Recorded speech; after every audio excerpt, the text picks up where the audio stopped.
Hello, everybody, and welcome to a Bayou Bets Monday, October the 23rd, 2023. And look at me, I can talk again. It's always right with the world. That may be good for some of you, may be bad for others. We'll find out. I'm Jim Derry, along with my friend Spencer the Guru Urquhart, and Zoe Collins-Rath is in the background, making sure we don't screw up. We'll see what we screw up as we go along. What is going on today, Spence? Hey, Jim. I'm doing good, man. I got a break from the Saints this Sunday. Kind of glad about that. Just didn't have Saints did not lose on Sunday. Right. Yeah, didn't have to deal with the agony, the ups and downs with this team. So yeah, just good to just have the Red Zone channel on, and then just still dealing with ups and downs with fantasy football. Had a pretty good week, but with bye Mageddon, had some teams that didn't fare so well. Yeah, 6 teams on bye. I don't understand that because there's no one on a bye this week. So someone explain that to me. No, we got 6 teams on a bye in week 7 and none in week 8.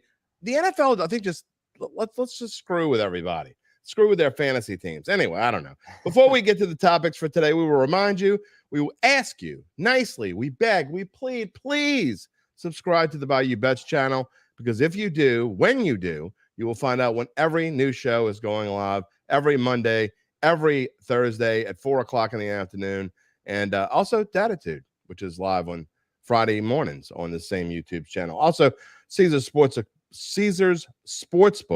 is the official odds partner of bet.nola.com. Always got a good special going on with Caesars Sportsbook. You can check that out on bet.nola.com. All right, we're going to have some comments today. Mr. Horace is already with us. He's getting right into the heart of the matter. We're going to get into that in just a minute. Hold on there, Mr. Horace. We're going to talk about our topics for today. Yo, Saints, what is up? What are you guys going to do when you come back to work tomorrow? We'll find out. Are they going to make any changes? If they are, probably going to be in the next day or two. Probably nothing drastic, but you never know. It could happen. We're going to talk about that.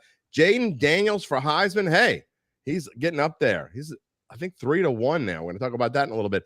Tulane football team up to number 22 in the AP rankings. And yes, the New Orleans Pelicans, your New Orleans Pelicans. We're going to talk about that a little later this afternoon. The Pelicans opening up their NBA season at Memphis on Wednesday. Are they really healthy? Could we actually see like a real Pelicans team out there?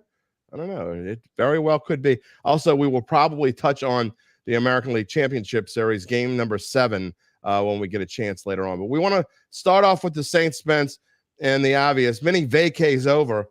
They got a lot of bugaboos with this team. You look at these odds. They have changed drastically. The Falcons are now favored to win the NFC South. They are even money. The Saints are 2-1, and they have dropped to win the Super Bowl. They were 40-1 at one point. They have dropped to 50-1 last week, I think, and now they're 60-1. Saints are falling like a stone. Yeah, they're sinking. And looking back on it, I'm glad I bet the Falcons in the preseason, as much as I hated to do it, to win the division, because now it's looking like a value. The thing is, for the Saints, they've still got it all in front of them. Plus 200, that's not that far out of it. If you believe in the Saints, that's a pretty good value if you still believe they can turn it around, which is very possible, but they're going to have to get it done this week. It's a road test at the Colts, who are just coming off a heartbreaking loss, but played really well against Cleveland.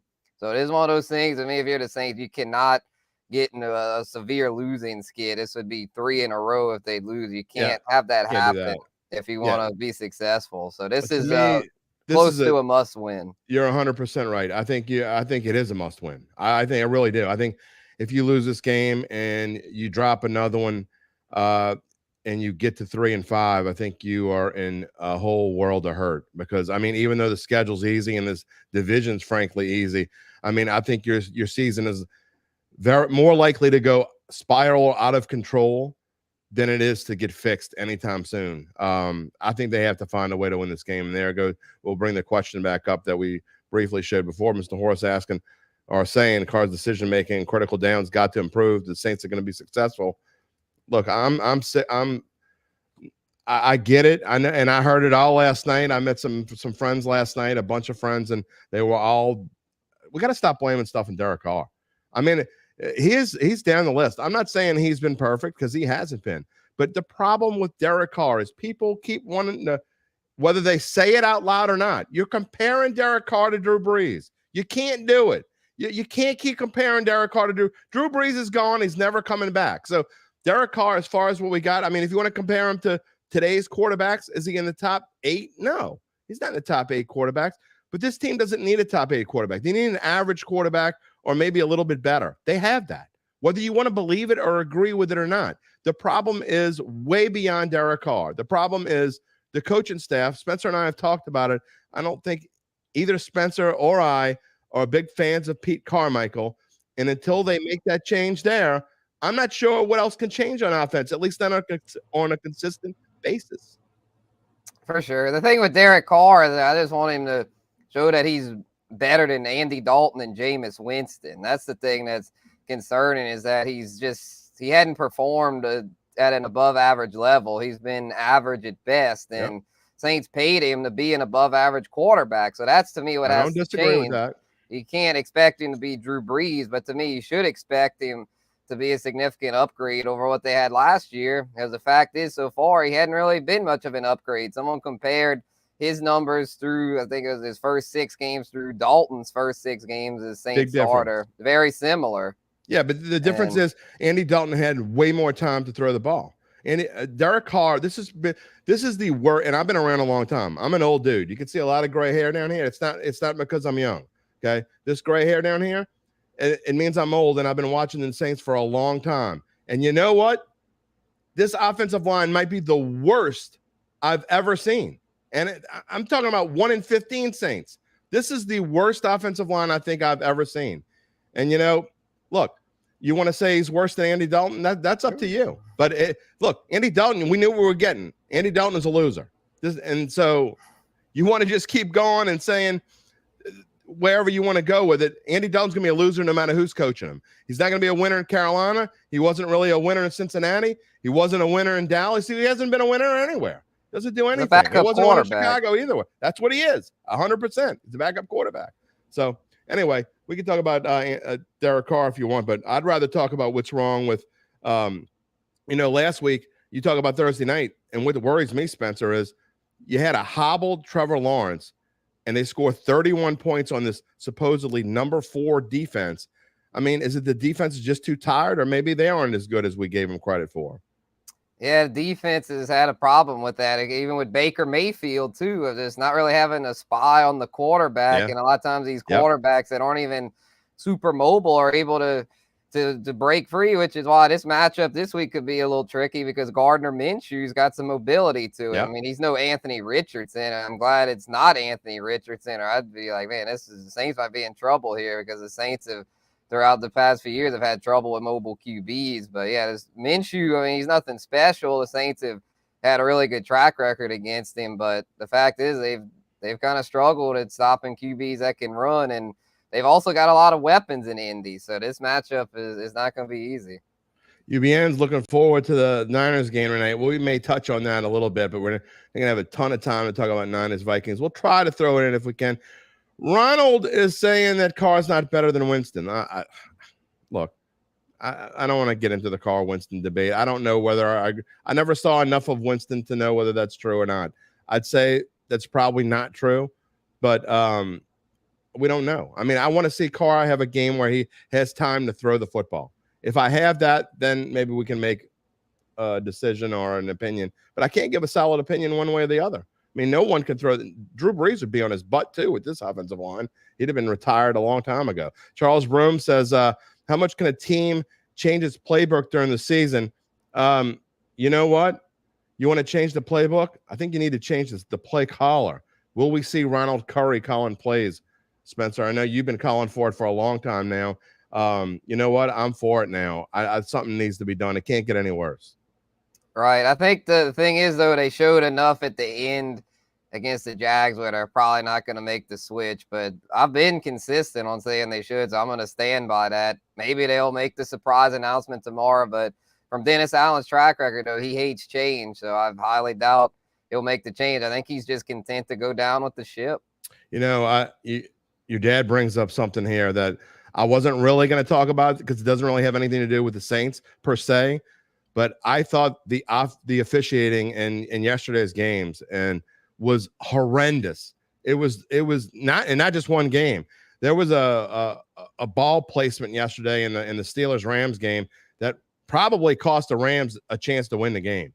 There were several there are so many inconsistent calls. Intentional grounding, I don't even know what it is anymore.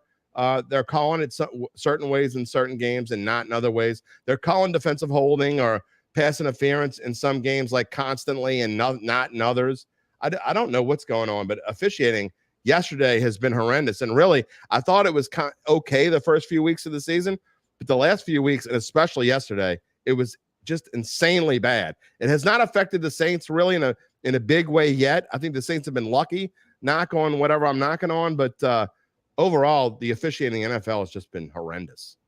Yeah, it just seems to be as the game gets faster year after year, the officiating seems to get worse and worse. So, yeah, they're going to have to do something, get some more AI involved, I would think, because, yeah, it's just, I mean, there's too much on the line to have these games keep coming down to blown calls by officials and all that. So it's just, it's ridiculous. They definitely have technology. It's time to use it. I agree. And you know what? There aren't a ton of diehard Rams fans. There really aren't anymore. The Rams fan, there were more Steelers fans than there were Rams fans there yesterday.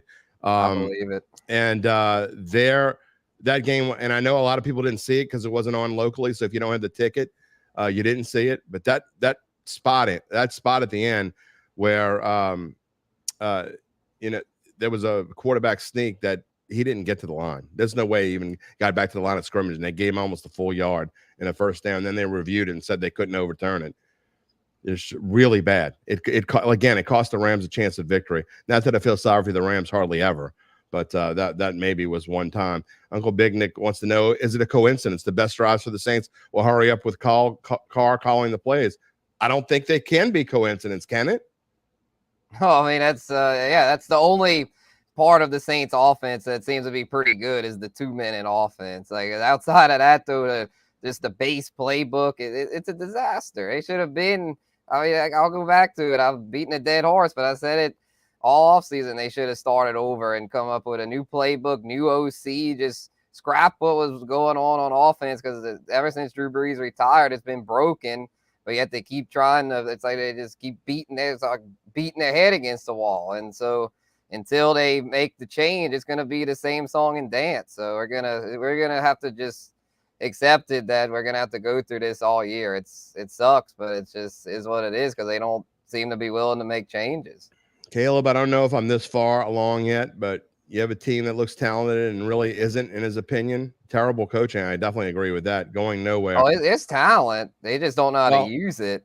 It might be a little. It's like you are what your record says you are. I said this last week, but at this point in the season, I mean, we're real close now to the midway point of the season. Real close. What, a week or two? Depends on how you want to look at it. You could look at this week as the midway point, or you could look at the week after. Now there's 17 games. It's hard to tell, but you are what your record says you are. So if you don't win this week, you are 3-5, playing a horrendously easy schedule, and you just can't make excuses anymore. Before we move off of the Saints, we talked to pre-production. I want to ask you this question. There's the fact that this team played Gardner Minshew last year when he was with the Eagles. Saints were able to win that game, and Gardner Minshew had a pretty good cast around him in that game, but yet the Saints were still able to find a way to win in Philadelphia. I think their backs up against the wall in a very similar fashion. That's why, we're both saying must win. To me, it's now or never. I don't know how I'm going to predict this game, but they're either going to win now or I think they're going to start spiraling downward. Right. Yeah, I think they'll be able to squeak it out because they've had such a good history against Minshew. When Minshew was a Jaguar, I think they shut out the Jags. So I'll bank on that trend. But again, nothing would surprise me with this team. It's if they were playing a little more sound on defense, I'd be more confident here. But even the defense, I mean, when they had some tough tests, they gave up 31 to the Jags. One of the scores was a pick 6, and then the Bucs game they struggled. So I think they'll be okay, but not as confident as I was a few weeks ago. And it seemed like the defense was truly elite, but I think it's starting to show that it's still above average, but I don't think it's on the level of like the Niners or the Ravens. Here's another thing that's tough, though. If you want to look at it from a middle of the road perspective, from both ends, the Colts are in a similar situation. They're going to come off of a very emotional loss to the Browns, where they had that game won. They really should have won the game. If you go back and look, Colts should have won the game.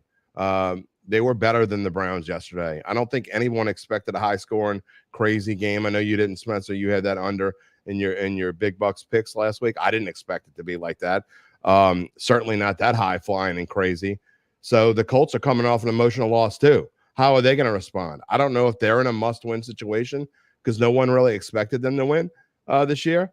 But if they want to if they're in a crappy division too, so they're kind of in a similar situation. So that's one thing. That's one thing you can look at. Uncle Big Nate, if Indy can score in Cleveland, good luck saying. I mean, look, I don't think Cleveland's defense is that much better than the Saints. I think Myles Garrett is one of the best defensive players in the league up front, and he wrecked havoc. You wouldn't know it by the score. He wrecked havoc on the Colts yesterday. Oh, yeah. Other than that, Browns didn't do anything special. We'll see if what happens there. It's weird, Spencer. It's like any given day, it's like the Saints defense looked like crap last week against the Patriots. They pitch a shutout. I mean, do we know which Saints defense is for real? I think it's like about borderline top 10. I don't think it's top 5, but I'd still say it's an above average defense. The thing that scares me here, though, that we haven't really talked about much yet, we're talking about Minshew, is a Jonathan Taylor, fresh legs Jonathan Taylor, he's trending up. This is his 3rd game in there, and he's gradually getting better and better. So I'm kind of worried that this might be the week that he's truly 100%. And when he's 100%, he's a top 5 running back. Yeah. He's one of the best pure runners in the NFL, and they've got Zach Moss to complement him. So that's the thing I'm most worried about, is shutting down Jonathan Taylor. Yeah, we'll definitely talk more about that on Thursday. We've got to move on today. We've got plenty of topics still left to talk about, including the Pelicans about to start their season. But I want to move on to LSU and Jayden Daniels Heisman odds. I didn't put them on the screen here, but Daniels is now 3-1 because the reason why is everything's kind of hinging on this LSU-Alabama game, Spencer. It's hard to believe, but really, if LSU wins this game against Bama, they're in the catbird seat to go to the SEC championship game. They really are. Ole Miss still has to play Georgia, and I think they've got to play someone else that's really tough in the SEC. I can't remember who it is. I know they play A&M still, I think, but so Ole Miss is probably going to lose another game. But LSU, I got to say, whoever wins this LSU-Alabama game obviously is the favorite to go to the SEC championship game. And if LSU were to win, Jayden Daniels is going to go from 3-1 to probably the favorite. That's where we are, and deservedly so. Yeah, for sure. I mean, I'm a little skeptical, having to go to Alabama. Alabama's defense really good, or undefeated in SEC play, have shaken off a lot of the doubters. So, I mean, Jayden, he's been great, but this will be by far his toughest test. So I'm a little concerned that he might struggle here. But yeah, if he gets it done and they get another win against Alabama, this would be 2 in a row for Jayden and Brian Kelly. Well, then, yeah, he would definitely be the favorite, and rightfully so. It cracks me up that there haven't been as many lately. They finally crawled back into the swampy canals that they deserve to crawl into, whatever hole they want to climb into. But the people that said Garrett Nussmeier should be the quarterback over Jayden Daniels, it's hard to believe that if you just went back like 5-6 weeks ago, you could find him easily. And now they're pretty quiet now. I haven't heard.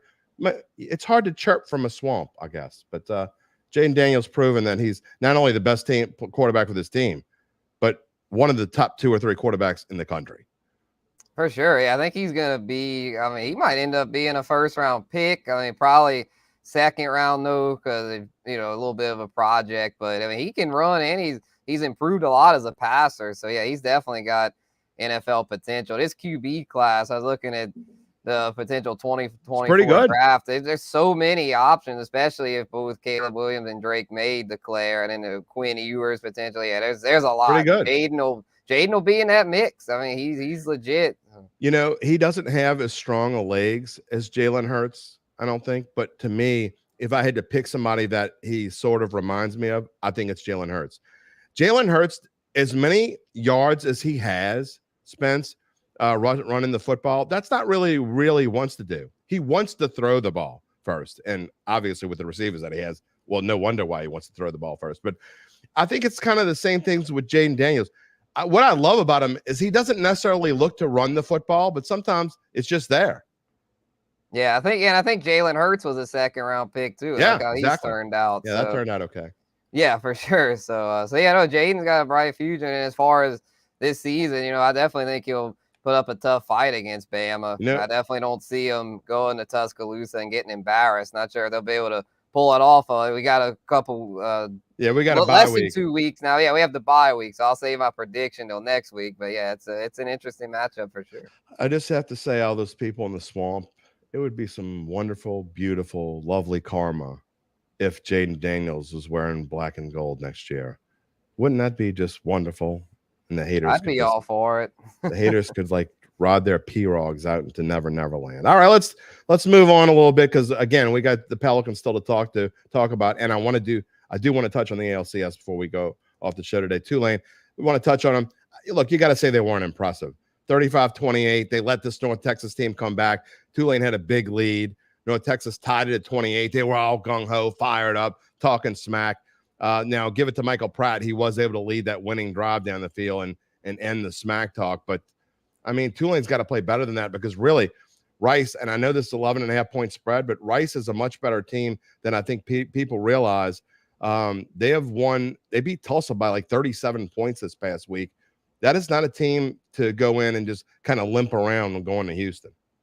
Yeah, I was disappointed in Tulane this week. I thought they could cover the spread. It was like 20, but I didn't think North Texas was that good. But they have some talent on offense, so especially their passing game. I mean, they've been pretty consistent. I thought Tulane's defense would be able to shut them down, though. So, yeah, it's just one of those things. I still think Tulane's in the catbird seat because it's just the group of five, not very impressive. I know Air Force is undefeated, but let's be real. They're not going undefeated. So Tulane probably still in position. I don't know, man. They got a pretty easy schedule.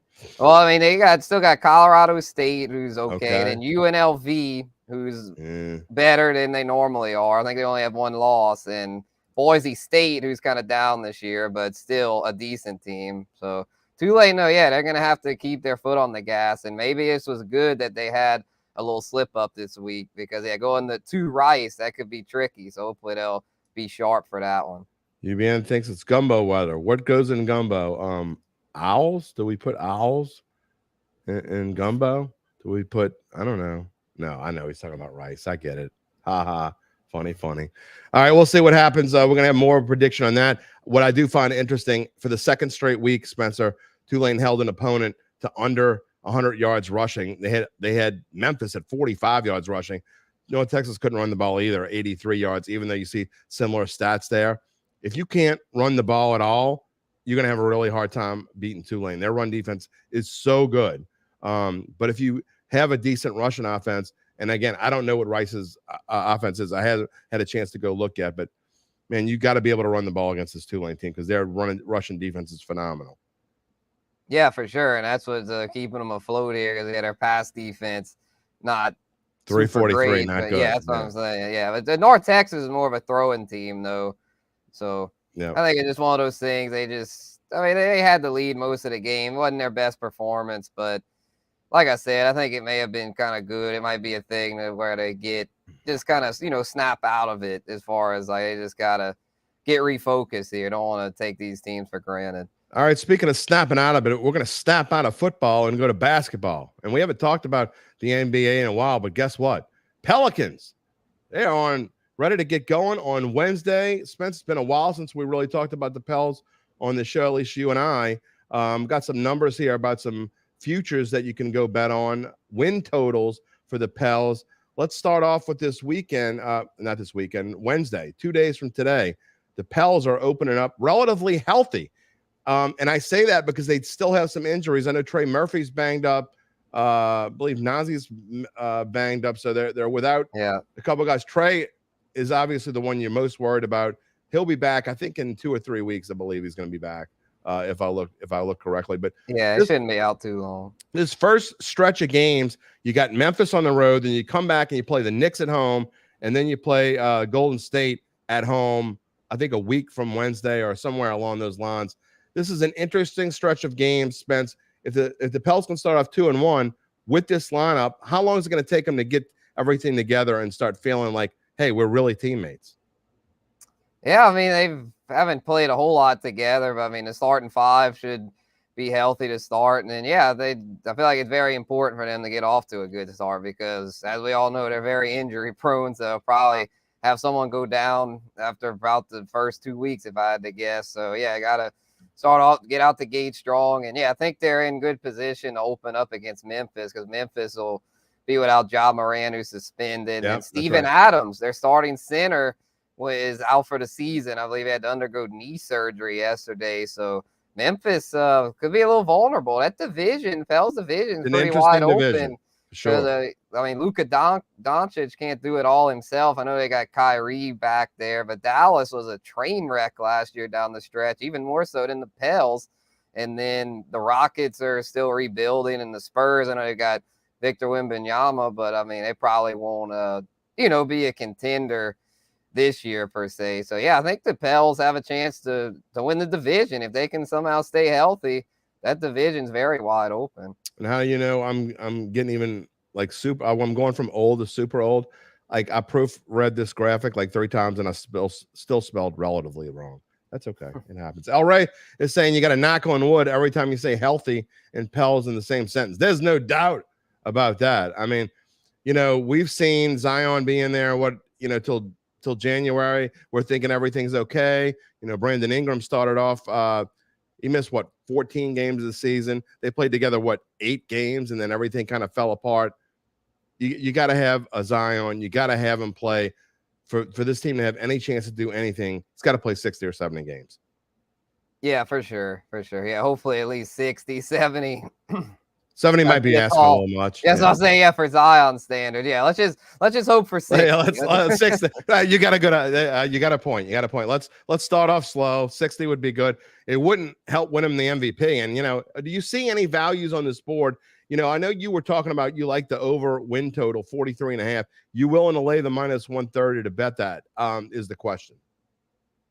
I think so. I mean, I think it's probably the best value though would be to make the playoffs. Does that count? I don't think that counts. It does not count the play-in. It does not count the play-in. Okay. Well, the play-in so wonky to where. I think I'd probably still take the win total. I think they could win about 45. Because with Zion, if Zion plays 60, they'll definitely go over 500 and those 60. And then as long as they about break even in the games that he misses, then that'll put him in the mid to upper 40s. I'm going to say that I'm going to give you a value bet. And because remember last year when we came into this year, we talked about this pre-production as well. Everyone seemed to be all over the Pelicans. It was like, that surprise team that's not really a surprise, like the Lions in the NFL this year. It was everyone's quote unquote surprise pick, which it can't be a surprise pick if everyone's on it, kind of like the Dolphins. It was the same way the Lions and the Dolphins were kind of what going into the season. Dolphins have proven to be that team. The Lions, we don't know yet. They got shellacked yesterday. But in the NBA, it was kind of that way with the Pelicans going into last year. I like a team that's the next year after, that kind of disappoints. So I really think this could be the Pelicans' year. I have a really good feeling about that. And saying that, I like 20-1 Willie Green Coach of the Year. I'm not saying go put a mortgage payment on or anything, but I think there's good value there because if the Pelicans were to win 48, 49 games, get themselves to like a 4 or 5 seed, and people are talking about the Pels again, and Zion's semi-healthy, and Brandon Ingram plays 65 or 70 games, and the core of this team stays together, which, look, we know that's up there. We don't know if it's going to happen or not. I just think that Willie Green as Coach of the Year at 20-1 could prove a really good value. Because all the talk they had on him year before last, this is the year that he could lead into that. Yeah, this is a good post-hype opportunity to get the Pels numbers and Willie Green. You have to go look at the Pels props here before the season starts because, there's probably some values across the board there. And, Willie Green, really good young coach. Glad they've stuck with him. At the NBA, it seems like these teams, they go through coaches. Like, it's just, every year some of these teams have a new coach, it seems like. Where I'm glad the Pels are sticking with Willie. I think he's got a great mindset, and if this team can stay healthy, they're going places. I'd much rather bet that than bet the conference 25-1 because, look, let's face it. If the Pelicans are good enough to win the Western Conference, Willie Green's going to be the Coach of the Year. There's almost zero question that that's the case, unless something fluky happens in the East, which I don't see. If they win so I'd much rather have Willie Green at 20-1 because they don't have to win the conference for him to win Coach of the Year. And again, if they're good enough to win the conference, he's going to win Coach of the Year. We'll see how it goes. But I also like the over. If I had to bet it, I think even at -130, I think it's a good value. You're just talking about what, 3 games over 500 to get to that 44th win. I like that. I think that's a good bet as well. Again, we'll find out a lot about this team. They need a fast start. Before we move on, Spence, I think the biggest thing for the Pels is they've got to have a fast start. They've had some seasons where they really stunk in the early part of the season, and you just can't catch up when you stink like that early on. I think it was last year though. They kind of peaked too soon. Yeah. They got peaked around the holidays, and then kind of just collapsed from there. Zion got before hurt. that they were 3-21. Yeah, no, you definitely don't want to start off bad like that. You just want to. I feel like to start. I think you want to start off strong. Say like the first 10, you want to be above 500. And then again, you just kind of like with Zion, kind of just don't do too much when it comes to that midpoint. Just kind of if you're in a good position, give him a game off every. But I don't mind giving him a game off. But I just don't want to do what the Warriors do and he's going to be off this game or that. They're like we have a back-to-back, so the Pelicans don't play their whole team. I mean, pick a game that give him off, but you can't do it with everybody. So yeah, he falls under the new star player policy, so he's going to be one that they won't be able to rest in in certain spots because the league, especially in those, I believe it's primetime nationally televised games, they have that. I'm not exactly sure how it works, but it's something to where it's like you can't just always sit guys in those spots. They're starting to crack down on that. All right, we got about 2 minutes left in the show. Spence, I want to go back. I didn't make a graphic for it, but I do want to talk about ALCS Game 7 tonight. This has been just a fascinating series. I mean, you had the Astros lost 2 in a row at home, and then I got them at 10-1 with a deal. They were really 8 to 8.5 to 1, depending on where you were looking at them. Then they come back, they win 3 in a row in Arlington. And so everybody thinks, okay, this is over. Let me go bet my Astros futures odds, and their odds to win the World Series down like plus 150. And now they lay another egg at home. The home team has lost every game in this series. Does that mean the Rangers are going to win tonight? I'll go with it. I'll go with the Rangers, man. I think Dusty's going to end up finding a way to screw it up. Because it's like they went last year. I don't see them repeating with him. It's just, I mean, they've got the talent, obviously, but it's so hard to repeat in MLB. So I'm thinking Max Scherzer. I know he struggled in his last start, but I think he's a salty veteran. I think he gets back on track tonight. Which eye's going to work better for him, the blue eye or the brown eye? Shoot, I mean, I got blue eyes. So I'll go with the blue. I'm going with the Astros. I just think that they're one of the luckiest teams I've seen. Look, anybody that's listened to me and watched me over the course of time knows that I'm not the biggest Astros fan in the world. In fact, that's being nice when I say it like that. I just think they're going to find a way to luck out and win this thing. They're just beyond Dusty. It doesn't matter. Dusty is God. How that guy has won anything it shows you how much talent he's had to win with this team because Dusty finds a way to screw things up in the postseason. I'm with Spencer. I just think they're just that good.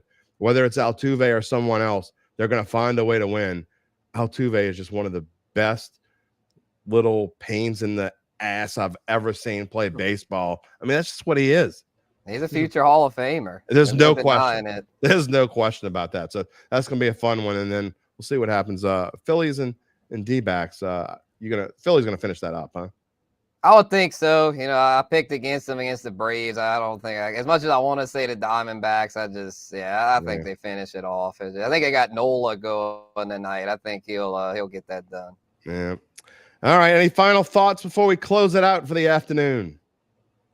Not too much. Just tonight, though, it'll be interesting. The Vikings 49ers. If I had to pick it, I'd lay the points with the Niners because the Vikings without Jefferson, Kirk Cousins in prime time. Good luck. Y'all are going to struggle. I'm going to go the other way only because it's an Aunt Mabel special. And I'm not saying, Spencer, you're riding with Mabel. I think your analysis is spot on there. I think everything you said, I agree with. I just think everywhere I've looked, anywhere from 75 to 90% of the bets are on San Francisco. And this line is actually, it dropped very briefly. It dropped to 6.5, and like the Mabels of the world like jumped on San Francisco like nobody's business and went back to 7. So I'm actually I'm gonna take. In fact, I'm gonna put a little bit on it. San Francisco -7. I'm gonna take Minnesota. Take the 7 points. I think that the 49ers also going back on the road a week after losing last week to the Browns. I think they're going to be a little sluggish. I do think they'll find a way to win the game. Although in my knockout pool, a bunch of people get knocked out if San Francisco loses. So I wouldn't be upset if the Vikings win that game. But we'll see. Anyway, so Spencer's taking Niners -7. I'm taking Vikings +7. And so that means it'll probably land right on the 7. The Niners will win, I don't know, 21-14 or something like that. No one wins. That's probably what's going to happen. All right, we will be back on Thursday for another edition of Bayou Bets. Before that, Datitude, Uncle Big Nick and I will be out Thursday as well with another pick segment. And then we'll all be together. The crew will be back together on Thursday making our big bucks, and we will reveal who the turkey of the week is. And I don't know. I'm just going to give you a spoiler alert. I don't think the turkey of the week is on camera right now. Just not sure, but we'll add it up when it's all is said and done, and we'll let you know about it on Thursday. One more reminder, Caesar Sportsbook is the official odds partner of bet.nola.com, and we ask you to subscribe to the Bayou Bets YouTube channel. We thank you for joining us today. We will see you on Thursday. Peace and love, my friends.